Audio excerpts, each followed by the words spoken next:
গোটা Asia cup জুড়ে ভারত যা যা করেছে, এরপর আর এশিয়া কাপ মাঠে গড়াবে তো? গ্রুপ পর্বে পাকিস্তানি ক্রিকেটারদের সাথে হাত না মেলানো থেকে শুরু, ক্রিকেটের মাঠে যুদ্ধের রেশ টেনে আনা, যা নিয়ে হয়েছে তুমুল সমালোচনা।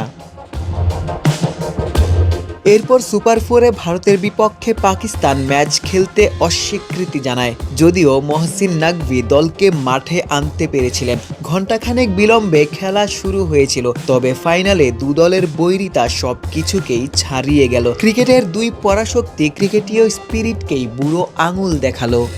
ম্যাচের আগেই ক্রিকেট বিশ্ব এমন কিছু দেখল যা টস টাইমে এর আগে কখনোই ঘটেনি। ভারতীয় ক্যাপ্টেনকে প্রশ্ন করছেন ভারতীয় কমেন্টেটর। পাকিস্তানের অধিনায়ক উত্তর দিয়েছেন স্বদেশি ওয়াকারের প্রশ্নে। ফাইনালের মহারণ শুরুর আগেই দু দলের মাঝে অদৃশ্য দেয়াল। ম্যাচে লড়াই হয়েছে, যদিও ব্যাটিং পর্বে পাকিস্তান চিরাচরিত রূপ প্রদর্শন করেছে। এক্সট্রিম মশার কয়েল প্ল্যান্ট ফাইবার দিয়ে তৈরি, তাই সহজে ভাঙে না, সুগন্ধিযুক্ত ও নিরবিচ্ছিন্নভাবে চলে। ডেঙ্গু, চিকুনগুনিয়া বাহি সহ যে কোনো মশার বিরুদ্ধে দেয় এক্সট্রিম সুরক্ষা। তবে বোলারদের কল্যাণে ক্রিকেট বিশ্ব শেষ ওভারের ফাইনাল দেখেছে। সাম্প্রতিক সময়ের একপেশে ভারত পাকিস্তান ম্যাচের তুলনায় ফাইনাল ভালোই রোমাঞ্চ ছড়িয়েছে। তবে ম্যাচ শেষের নাটকীয়তা এশিয়া কাপের অস্তিত্বকে হুমকির মুখে ফেলেছে।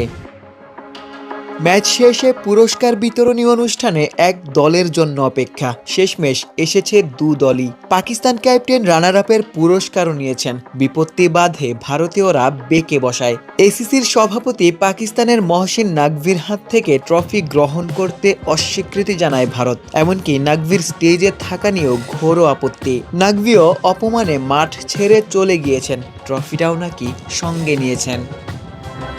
ইতিহাসে প্রথমবার কোনো ট্রফি ছাড়া উদযাপন করেছে টুর্নামেন্টের চ্যাম্পিয়ন দল। এশিয়ার শ্রেষ্ঠত্বের লড়াইয়ে ভারত চ্যাম্পিয়ন হয়েছে বটে, তবে তা ক্রিকেটীয় স্পিরিটকে ক্ষুণ্ণ করে। ভারত পাকিস্তানের ক্রিকেটাররা যেভাবে মাঠেও যুদ্ধের রেশ টেনে আনলেন, তাতে ভদ্রলোকের খেলা ক্রিকেট বাক্যটা যেন মিথ্যে হয়ে গেল। দু দলের দ্বন্দ্বে এশিয়া কাপের অস্তিত্বই হুমকির মুখে পড়ল। আশিক সারোয়ার, নিউজ 24।